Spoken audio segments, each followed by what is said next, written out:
stocking up on food for your family? If not, you better get started. Hello everybody, this is Deb from Just Do Something Homestead, and starting this weekend, I am going to do a 60-day stock up challenge. Every single day for 60 days, I'm either going to put something in my pantry, or I'm going to can it, freeze it, dehydrate it, vacuum seal it, or even purchase it. But I am going to stock up on food. And if you are brand new to my channel, let me be the very first to welcome you. I encourage you to stay to the very end of this video where I share one way to get started on stocking your food. Are you up for the challenge? Do you also want to fill up your pantry just in case? But Deb, in case of what? There are 3 things that are driving my decision. And yes, that is Betsy panting in the background. It is over 90 degrees once again. Number 1, in case food prices become so high they are out of reach for most Americans. Number 2, in case we once again face food shortages and empty shelves. And number 3, as we head into the fall, I'm concerned, not worried, about civil unrest.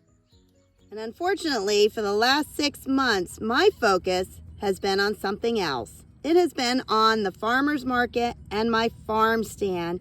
Because you know what? 1, I like to be successful.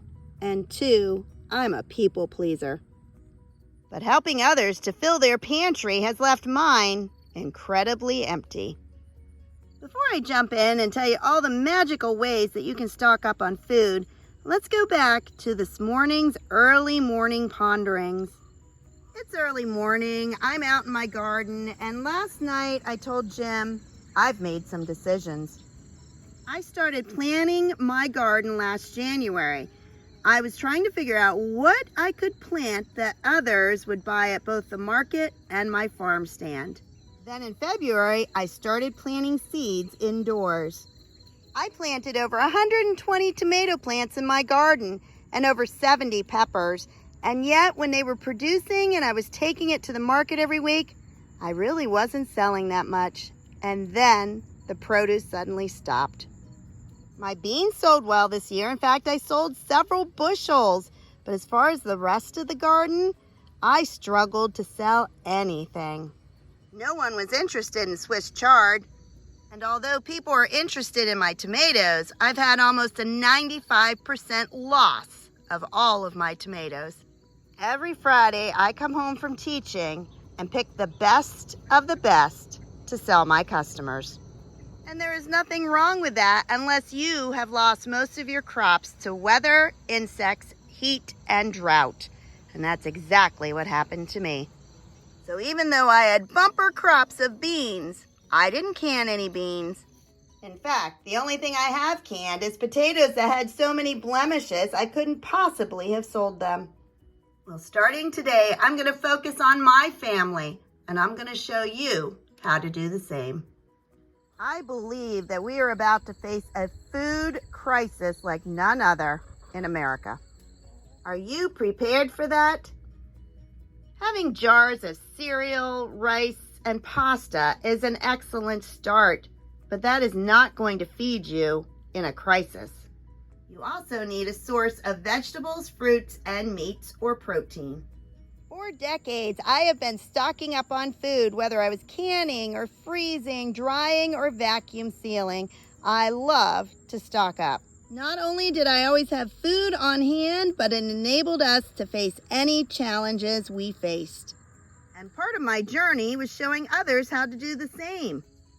But as Patera says, you need to be saving food because nobody is going to come rescue you. My decision is to stop doing the farmer's market. I may not be able to sell my tomatoes that are cracked and blemished, but I can certainly save them for us. This weekend is the beginning of September, and I am starting a 60-day challenge. I encourage all of you, all my subscribers, anybody who just happened to come across this channel, to do the same thing.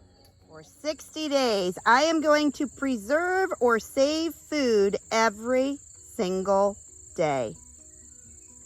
My end goal is to stock up on food for 2 years. Can I do that in 60 days? I don't think so, but you know what? It's a start. Because sometimes you just gotta do something.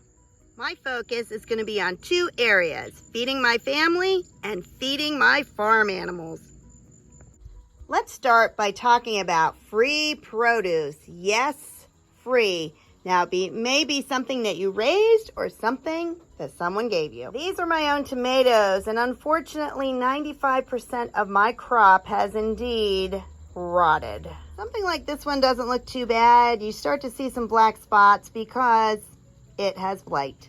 Other tomatoes look like they're ripening just fine, and then all of a sudden, they rot from the inside out. I picked mostly Roma tomatoes off my plants when I saw that the plant was definitely dying. Sometimes they ripen, and well, sometimes they don't. But although these tomatoes are not pretty, most of them are fine. These are the ones that I picked because I think I can save them. In fact, like this tomato is perfect, except for a little crack. So what I'm gonna do is cut off all the blemishes and freeze these in Ziplocs. Then in the winter, I have a choice. I can either use them to make some pasta sauce or I can feed them to my chickens. None of it will be wasted. You could freeze them with the cracks on them, but I prefer to get them completely ready that if I want to make sauce, it's just a matter of thawing them and starting. I start by choosing the ones that are completely ripe. Anything that is starting to go bad goes to the chickens immediately. They will eat around the bad parts. In just a very few minutes, less than 5 for sure, I was able to fill 1 entire gallon bag with tomatoes. This will go in my freezer either to make pasta sauce or to feed my chickens in the winter. All the cut off pieces are going to my chickens right now. This is just one of many things you can do to feed your animals and yourself in the winter. Now let's say you don't have a garden, and honestly, even if you had some land, you're not going to be able to put in a garden right now and be able to harvest everything before winter, at least not here in the northern U.S. Instead, I want you to stop by some local businesses. Now notice I said stop by, don't call them. Most people will not really give an honest answer unless they're talking to a real person.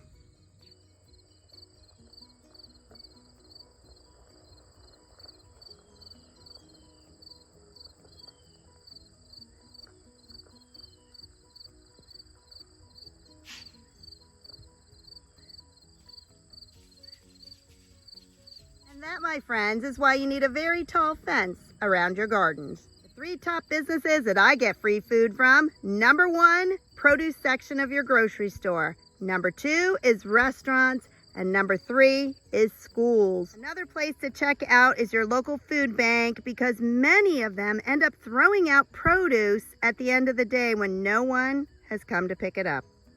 For all of those organizations, you're going to ask them if they have any food that is old that you could feed your animals.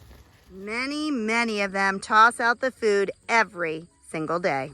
Are you ready to join me on the 60-day stock up challenge? If you enjoyed this video, please like, subscribe, and share. Have a blessed day, everybody. Bye-bye.